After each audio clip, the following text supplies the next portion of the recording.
আসসালামু আলাইকুম ওরহমতুল্লাহি তাআলা ওয়া বারাকাতুহু। এভরিওয়ান, আশা করি সকলে ভালো আছেন, সুস্থ আছেন। বরাবরের ন্যায় আপনাদের মাঝে আজকে আরও একটি নতুন ভিডিও নিয়ে আসলাম। আশা করি সম্পূর্ণ ভিডিও ধৈর্য সহকারে দেখবেন এবং যারা আমার ফেসবুক পেজ এবং ইউটিউব চ্যানেল থেকে দেখছেন, পেজটি ফলো দেবেন, ইউটিউব চ্যানেলটি সাবস্ক্রাইব করবেন যাতে করে নতুন নতুন ভিডিও আপনাদের মাঝে উপস্থাপন করতে পারি। তো বন্ধুরা, আজকে আমি যে মেডিসিনটি নিয়ে আলোচনা করব, হরমোডিন 250 মিলিগ্রাম। এটি মূলত কী কাজ করে, কী জন্য খাবেন, কখন খেতে হবে তাদের জন্য। হরমোডিন মূলত প্রাপ্তবয়স্কদের, যারা একদমই গিটার বাজাতে পারেন না বা বাজাতে যাওয়ার আগে আপনার গিটার থেকে অল্প অল্প পরিমাণ পানি বেরিয়ে আসছে, তাদের জন্য এই হরমোডিন ক্যাপসুলটি বেশ উপকারী। এটি আপনি বাংলাদেশের যে কোনো ফার্মেসি থেকে খুব সহজে সংগ্রহ করতে পারবেন।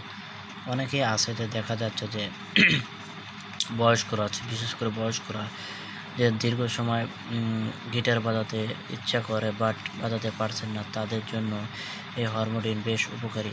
ওষুধটি আপনি খাবার ফলে আপনার গিটার খুব দ্রুত স্ট্রং হবে এবং আপনি অনেক সময় গিটার বাজাতে পারবেন। বর্তমানে দেখা যাচ্ছে যে অনেকে আছে যে একদমই গিটার বাজাতে পারছেন না, তাদের জন্য এই ওষুধটি সহায়ক ভূমিকা পালন করে। এই ওষুধটি খাবার ফলে আপনার গিটার আগের তুলনায় 2 গুণ শক্তিশালী হবে ইনশাআল্লাহ। এছাড়া এই ওষুধটি যখনই খাবেন তখনই আপনার ন্যাচারাল কিছু খেতে হবে, দুধ, ডিম ইত্যাদি এগুলো খেতে হবে। খাইলে আপনার কাজটা আপনি বেশি সময় নিয়ে করতে পারবেন। বর্তমানে দেখা যাচ্ছে যে অনেকে আছে যে বয়স্করা, তারা বলে যে গিটার বাজাতে ইচ্ছা করে বা চাহিদা আকাঙ্ক্ষা আছে বাট বাজাতে পারেন না, তাদের জন্য এই হরমোডিন 250 mg ক্যাপসুল বেশ উপকারী। এটি খাবার ফলে আপনার গিটারের চাহিদা আগের তুলনায় 2 গুণ বেড়ে যাবে।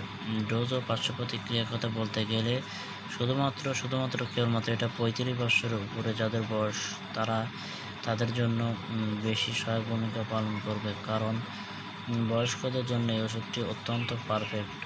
ও ডোজ ও পার্শ্ব প্রতিক্রিয়ার কথা বলতে গেলে অতিরিক্ত খাওয়া যাবে না। অতিরিক্ত খাওয়ার ফলে আপনার পেট ফাঁপা বা বদহজম, বমি ভাব, অনেক সময় চোখে ঝাপসা দেখা ইত্যাদি এই সকল সমস্যা দেখা দিলেও দিতে পারে।